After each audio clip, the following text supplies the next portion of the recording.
Police Colonel Vicente Cabatingan, ang Chief ng Regional Intelligence Division ng Police Regional Office sa Calabarzon. Colonel Cabatingan, sir, magandang hapon sa inyo, si Henry Uri at si Karen Oyong po. Magandang hapon po, Colonel. Yes, sir. Magandang hapon po sa inyo, Sir Henry Uri, Opo. at kay Ma'am Karen Oyong at sa lahat ng taga-subaybay ng inyong programa. Magandang hapon din po. Opo, pasensya na kayo at kayo kinulit ko lang kinulit sapagkat unang-una siguro pag itong inyong pag sinabi bang Chief Regional Intelligence Division, kayo po yung mga nangangalap po ng mga, without furthering the detail, pero kayo po yung nangangalap po ng mga impormasyon na maaaring masabi nating maselan para po sa ikadarakip at ikatatahimik ng buong Calabarzon, Colonel? Yes, sir. Yan po yung pinaka-mandate natin as Chief ng Regional Intelligence Division ng PRO Calabarzon. Kaya sa lahat po ng 5 provinces ng Calabarzon, meron po tayo mga naka-station dyan, yung tinatawag natin na Provincial Intelligence Unit. Apo. At maliban doon, meron din po tayong Regional Intelligence Team na nanggagaling dito sa region at yung tinatawag nating Regional Special Operations Unit. Ayan. So, ang purpose po niyan ay i-deploy sila Opo. para nga doon sa mga intel gatherings and possible police operations natin kung makuha natin. Para ito sa mga una siguro, parang tama po ba, Colonel, to preempt and kumbaga maagapan agad at yun namang nangyari ay madakip agad yung mga salarin. Ano po? Yes, sir. Sa intelligence kasi, we are more on sa prevention po tayo. Prevention. Huwag sanang mag-escalate yung isang pangyayari na hindi kami nais. Kaya inuunahan po natin talaga sa intelligence gathering. Kaya hindi po natin ito nakukuha kung wala din sa tulong ng community. Okay. Pero mainit po yung usapin na Colonel Cabatingan, sir, tungkol naman sa mga estudyante, simula nung yun nga po ay sumabog yung balita about sa Tacloban Tacloban High School shooting. Para po sa mga kababayan natin dyan sa Calabarzon at specifically sa mga kapulisan po natin dyan, pagka-intelligence gathering po tayo, Colonel Cabatingan, paano po natin naman ito ginagawa para masiguro naman po dahil menor de edad po ang ating mga pinag-uusapan, kunyari po, at kung hindi naman po ay yung privacy, yung right to privacy po ng isang individual, Colonel. Yes, Ma'am Karen Oyong. In relation doon sa nangyari nga doon sa Tacloban, so ang ating regional director, si Police Brigadier General Hansel Marantan, ay nag-direct po sa atin na magpipild up na po tayo sa within the vicinity sa school ng mga intel operatives. Ito po yung mga plain clothes. So maliban po doon, meron po tayo mga naka-uniform personnel. Ito po yung mga nasa local police. Complemented po ito sa regional headquarters naman po natin, yung sa PCR po natin, sa ARCA, sa regional police community relations natin. At yun po ay pumupunta sa mga school. In fact, marami na po tayong report na nakikita dito sa ating PCR na kung saan ay pumapasok na po talaga yung mga sa schools, itong mga officer natin na naka-uniform. And din sa part naman namin dito sa division, sa intelligence, kami naman po ay nasa within the vicinity lang kami. Kasi just like sa mga experience ko dyan, na ako naghipi dyan sa somewhere sa isang probinsya dito sa Calabarzon, marami po tayong apprehension ng mga estudyante po regarding sa drugs at saka yung sa mga patalin. Kaya binalik ulit natin yung strategy na yon. Opo. Siguro, partner, before you follow-up question, para sa ating mga magulang, para sila'y mapanatag, may mga nagbabantay, may mga nagmamanman sa mga nagbabalak gumawa ng kasamaan sa lugar po ng mga paaralan at bahagi ng inyong trabaho yan, Colonel. Tama po ba? Yes, sir. Totoo po yan, Sir Henry. Kasama na po natin yan kasi nga ayaw natin na dito sa Calabarzon may mangyari. In fact, may mga mangilan-ngilan na mga report sa atin which is na respondihan naman agad ng local police natin. Din napasundan din agad natin ng ating mga plainclothes operatives doon. At yung mga tinatawag na nila na nagpo sa social media. So na-address naman agad natin yan. Sakop nyo rin, Colonel Cabatingan, sir, nabanggit nyo social media. So pwede po kasama sa trabaho ni rin po ang sabihin na natin na ano ba yung tawag doon sa manmanan ng parang posting, professional na pagsasabi, pero yung iba parang ano ba tawag doon tiktikan. May mga parang ganoon sinisilip yung mga Facebook accounts, yung mga ganun po Yes, ma'am. Totoo po yan, Ma'am Karen. Kasi dito sa region, meron po tayong naka-station dito yung tinatawag natin na Regional Anti-Crime Unit natin, Anti-Cybercrime Unit natin, yung RACO. So sila po yung nagsa-cyber patrolling. And then during sa pag-operations yan, nanghihingi po sa atin ng tao. Kung tayo pa po ay meron din tayong mga IT personnel, Opo. which is nagmo-monitor din po dyan sa social media. Pag meron po tayong nakitang ganyan, kino-coordinate mo natin doon sa anti-cybercrime unit natin dito sa region. Ang ganda, no? Ang tinawag nyo, Colonel Kabatingan, sir, cyber patrolling.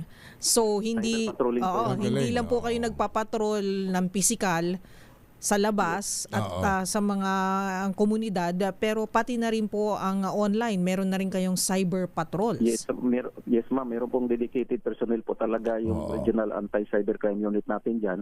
And maliban dyan, sa unit ko rin dito sa region, meron din po, constant po yung galing. So kung halimbawa ako, partner, ay estudyante na biglang kinaltog at nagpost ako sa social media na humanda ka, lulusubing kita, humanda ka, tatambangan kita. Iyan po ay hindi makakaligtas sa mapanuring trabaho ng inyong departamento at ng inyong mga tauhan. Yes sir, lahat po yan sir, tinitingnan po natin yan kasi una-una po ay ayaw po natin may mangyari talaga dito sa Calabarzon. Considering na ang Calabarzon is 17,000 million population tayo dito. 17 million. Opo. Yes, napakadami po. Ang daming eskwelahan dyan, Kernel, ano? Yes po, sa record po natin ngayon ay meron po tayong 5,000 plus pero hindi pa po ito updated. Nag-antay po tayo sa DepEd pa na magbigay. Pero sa dami na yan, alam niyo naman po siguro Sir Henry Uri, yan pa lang sa Quezon Province. Correct. Meron tayo ng mga island municipalities, Bulilio, Humalig, Panukulan, napakahirap po yan kung ganyan may mangyari dyan. At marahil, partner, ay pasalamat na rin tayo at narito ngayon si Colonel para at least naman kasi yung mga success story ng pagdakip,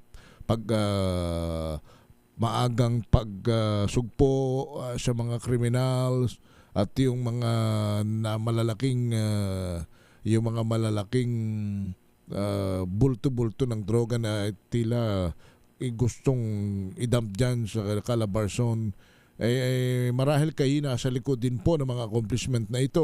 Bahagi ng inyong trabaho din yan, Colonel. Yes sir, kasama na rin po natin dyan, saklaw na rin po natin yan, lalo na dyan sa mga wanted person and even sa drugs.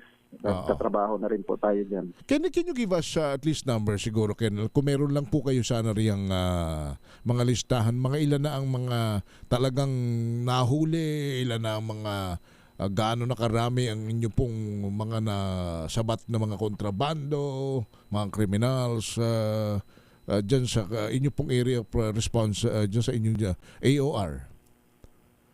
Dito kasi sa Calabarzon, sir, meron tayong pinairal ngayon itong Oplan Bantay Dangal. Ito po itong against sa mga sex offenders. Kasi sabi nga ng ating regional director na sa isang araw nag-average kami ng 6 cases na rape dito sa Calabarzon. Yung iba naman deleted report dyan, yung iba naman yung bagong nangyari talaga. Kaya kung mula nung inilaunch natin itong Oplan Bantay Dangal, in 40 days pa lang is nakakuha na tayo ng 512 sex offenders. At hindi lang po ito basta-basta na mga sex offenders, considering na ito po yung mga heinous talaga halos lahat. Kasi lately lang yung nakuha nga natin, yung serial rapist na to, which is 24 years old. Wow. Ang problema nito, yes sir, nakuha po natin ito doon somewhere in Piodoran, Albay. So napakalayo na po yung pinagtaguan niya. At kung mapansin niyo po, ang una niyang naging biktima ay 5 years old, way back 2023 pa, May 21, 2023. Na-commit niya to sa Barangay Lalaan, Silang Cavite. Kaya nagkaroon siya ng kaso ng statutory rape. Kaya lang hindi na postro yung kasi mga magulang hindi na nag-attend ng hearing kasi so nalampasan niya ito. Nung malampasan niya ito, nagtago na naman siya somewhere diyan sa Quezon Province, particularly diyan sa Padre Burgos sa Barangay Cabuyao Sur. Which nung nagtatago siya doon, nung nagpapalamig siya doon, meron na naman siyang ni-rape na 11 years old. Wow. And this time, pinatay niya sa sakal. So napaka-delikado tong batang to. Then after na magawa niya yon, itinapon niya sa ilog, na-recover kinabukasan. Nangyari naman po ito noong September 6, 2024. Tumakbo na naman siya sa Bulacan, sa Malolos, Bulacan particularly. Nung habang nagtatago siya doon, meron na naman siyang ni-rape na member ng LGBT, which is minor pa rin. Din sa papatayin din sana niya, kailang naabutan siya ng mga tao doon. Kwento pa lang ganito. Oo. Nagtago na siya somewhere, naglipat-lipat na siya sa Bicol hanggang sa matukoy natin siya sa Piodoran. Serial pala serial to, no? rapist po ito. So, Rapist, yung mga kaso niya, Colonel, hindi lang rape, kundi pagpatay. Ano ito? Yes. Anong kunyan? Adik ba yan? Kasi para gawin niya yan. Anong background? Hindi siya addict based doon sa nakita namin sa interview namin sa kanya. Hindi siya addict kasi normal na siya nakikipag-usap. Talagang ang ano niya sa sarili niya, once mga minor ang gusto niya, yun nga, even family niya, takot nga sa kanya. Ang problema kasi sa batang to, halimbawa kung naka-rape siya, gusto niya patayin yung minor din. Kaya 2 beses siya nag-attempt na patayin yung biktima niya. Dito siya nag-postro, dito sa Padre Burgos. Nung pinatay niya sa sakal, itinapon niya sa ilog, na-recover kinabukasan. Pero 24 anyos lang kanin niyo yun, partner? Yung serial rapist na yan? Yung mahuli natin itong batang to, 24 years old, pero na-commit niya tong crime na to is mga 20 pa siya, 20, 21. Abay, takot-takot yan. Ngayon po, nasa Muntinlupa na ho ba yan? Saan na nakukulong yan? Wala pa. Nandun pa po siya ngayon sa Padre Burgos kasi nandun po nag-originate yung warrant of arrest niya, yung rape with homicide. So alam naman natin, Nobel po talaga yon. And in fact, yung pamilya nga doon sa barangay na yun, natuwa nga kasi hindi nila akalain na mahuhuli pa. Makuha natin yon. Yes, na mahuli pa dahil even pamilya nila, wala din alam kung saan nga nagtatago ito. Ang kagandahan lang kasi nito, mula nung inilaunch natin yung Oplan Bantay Dangal, ang dami nang pumapasok sa atin ng mga information. In fact, galing din tayo sa Mondragon, Northern Samar. Nahuli din po natin yung 13 counts naman na statutory rape. Minor din yung nirape niya, na isang minor na 13 niyang ginahasa. Ito yung nangyari naman sa Antipolo. And then doon naman siya nagtago sa Northern Samar, sa Mondragon, which is napakalayong bayan. Tayo mismo ang pumunta doon, nakuha din natin yun. Pero nakikita natin sa inyo pong pagsalaysay na Colonel Kabatingan na maganda rin po yung naging communication ninyo sa iba't ibang mga kapulisan sa mga probinsya po, sa iba't ibang probinsya. Yung kumbaga working relationship, kaya natutunton at nahuhuli po itong mga wanted. Yes, totoo yan, Ma'am Karen Oyong. Kung magtutulungan lang talaga ang lahat na yun, ito include yung AAP counterpart natin dyan. Kasi meron tayong mga huli din na mga ganito na kung saan mga bundok na po, kaya kailangan na talaga namin yung tulong din sa part ng military. And then dito naman po sa ground, yung ibang intel unit talaga ang tumatawag sa atin. Kinocross nila kung totoo ba itong picture na to, nakita nila somewhere ganito. Nagkaroon tayo ng breakthrough nung sinasabi kong serial rapist na to dahil doon sa area na yon may nangyari na naman. Meron na naman sana siyang inattempt na rape, nakatakbo lang yung batang. Sino itong nahuli ninyong ito? Itong nahuli, itong si Mr. Olaguer. Ito ba yung si Juan? Ito ba yung naririnig ko riyan na alias Bornok? Yes sir, yan po si alias Bornok. Doon sa pinagtaguan niya, mayroon na naman siyang inattempt doon.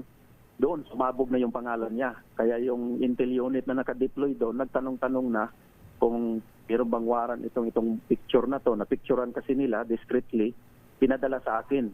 Nung nakita ko sa Rogues Gallery namin, nag-match yung picture, yun, binabaan na natin yun. Kaya nakuha natin. Kasi patawid na rin po sana ito ng Masbate. Wow. Kasi nga, magtatago na naman siya kasi yung failed niya na attempt niya na rape naman tong minor na bata doon sa somewhere in Piodoran. Parang para partner, kumbaga, ang hilig nito sa kada pupuntahan niya magtatatak siya na siya may ginagahasa. Parang gano'n, na minor? Yes sir, parang nakita nga namin dito, lahat na pinagtaguan niya, mag-iiwan siya ng bakas. Ang problema, hindi magandang bakas dahil hindi na rape, pinatay. Sana kung pwede lang, hindi ba pwedeng mabanggit na natin kung sino yung hinayupak na kagalit ya. Pero nakakulong na naman yan.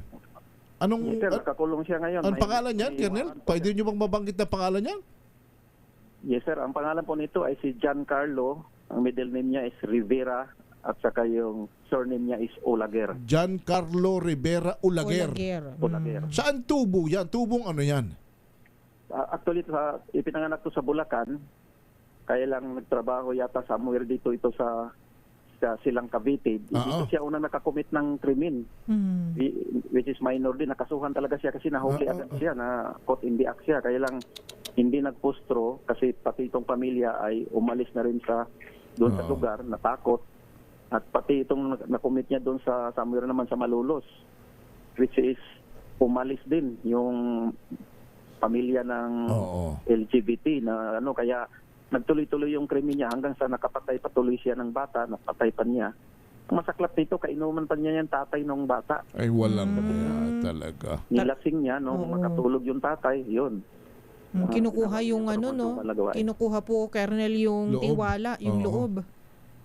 Opo, kasi kung makita mo doon sa salaysay ng ating witness, habang nagiinuman to, itong 11 years old, siyempre wala naman tong kaalam-alam din, padandaan doon sa lugar na pinag-inuman kasi bahay nung nilang pinag-inuman. Colonel, may plano talaga siya. Yung kinonceptualize tama ba ninyo ni General Marantan yung Oplan, ano po yun? Bantay Dangal. Ang ganda, ha? Oplan Bantay Dangal.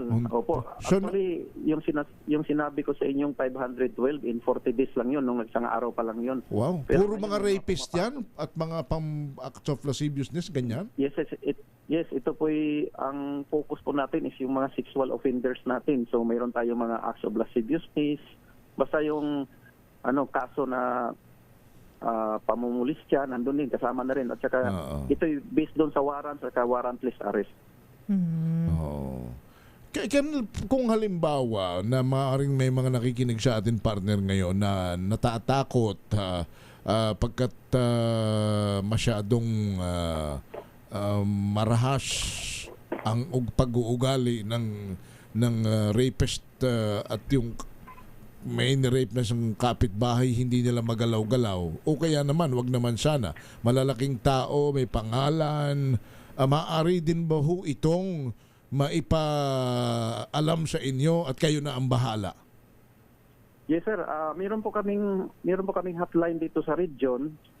Ngayon, ang pakiusap ko lang po, para hindi sila, pwede silang mag-report. Wag na po nilang ibigay yung pangalan nila.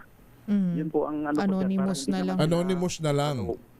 Anonymous na lang at huwag nang sabihin kung taga saan sila. Ibigay lang nila yung detalye. Kahit kunting detalye yan, kami na magpapalaki po. Halimbawa, paano po yun? Halimbawa, may rapist po dito sa amin, barangay ganito. Yun na lang, okay na yon. Yes, okay na po sa amin yun. Basta ibigay lang yung, kung hindi man nila makuha yung pangalan, at kahit man lang yung palayaw o palatandaan at saka yung kahit sityo o barangay, importante yung barangay mismo. Kami na po ang mag-develop niyan, kami na po ang mag-case build up niyan.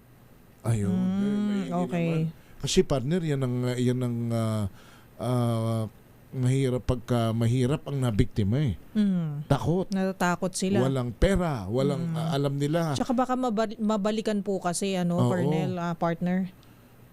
Actually, sir, kung mapansin mo sa statistics namin, ang almost 80% na mga biktima is mga minor at ang masaklap nito, ito yung mga bilong talaga doon sa depressed area. Yun na nga, oo. Kasi nga, una, takot nga magsumbong, alam mo yung Colonel, alam mo partner yung sinasabi, wala naman tayong kakayanan, ipagpasa Diyos na lang natin yan. Oo. Oo, mahirap yan lalo na sa magulang na makikita mo araw-araw yung mga anak mo. Alam mong biktima ng panghahalay pero wala kang magawa. But daw, Colonel, with you and General Marantan at the helm, pwedeng ipaalam na agad sa inyo. Ano ang inyong hotline? Yes, sir. Ito po ang aming hotline. 0917 143 7937. Ulitin ko po. Don, paki-kuhan mo nga. 0917 143 Para mabanggit-banggit pala parati natin dito. 0917 143 79 79 37. 37. 0917-143-7937. Madaling tandaan. Oo. 143 pa naman, I love you. Oo nga eh. 7937. Oo. Sige, Colonel, ako maigi naman. At ngayon ho ay nabubuhay na ng loob. At siguradong magagaan na ng damdamin yung ating mga magulang at kahit sino pa man dyan na may naalam at matagal nang itinatago na biktima po ng panggagahasa ay makakapagsumbong na po sa inyo. Basta wag na banggitin yung detalye. Ni-rape po Yes, ako. sir. Halimbawa, ni-rape po ako o ni-rape po kapitbahay namin, barangay ganito. Okay na yan. Kayo na Yes, bahala. sir. Okay na po sa amin yan at Oo. i-cross namin yan sa database namin kung may existing warrant of arrest. Kung walang existing warrant of arrest, tutulungan pa rin namin siya doon. Opo. I-effect natin yung warrantless arrest kung Oo. valid pa. Kung wala naman, mag-regular filing tayo. Patutulungan po natin doon sa concerned chief of police doon sa bayan na yon. Ayan. And again, doon naman sa may mga mag-aaral, lalo kahit malalayong lugar, mga liblib, huwag mag-alala. Because may mga nagbabantay kayo at may mga nagmamanmang kayo. At yung mga galaw ng mga estudyanteng pasaway ay inyo pong minomonitor na. Yes sir, tinitingnan na rin po namin yan. In fact, tinitingnan na rin namin yung mga records, yung mga nahuli nating mga minors, no? Lalo na dyan sa mga big cities dyan dito sa 5 provinces dito. Kasi meron po tayong mga nahuli lately, nung mga previous nating assignment na mga estudyante pa noon. So, tinitingnan na rin natin yun, yung mga association nitong mga batang to. Okay. Alright. Ako, Colonel, kami nagpapasalamat sa inyo. Siguro kayo ay ang pagmamalasakit ninyo bilang magulang na rin at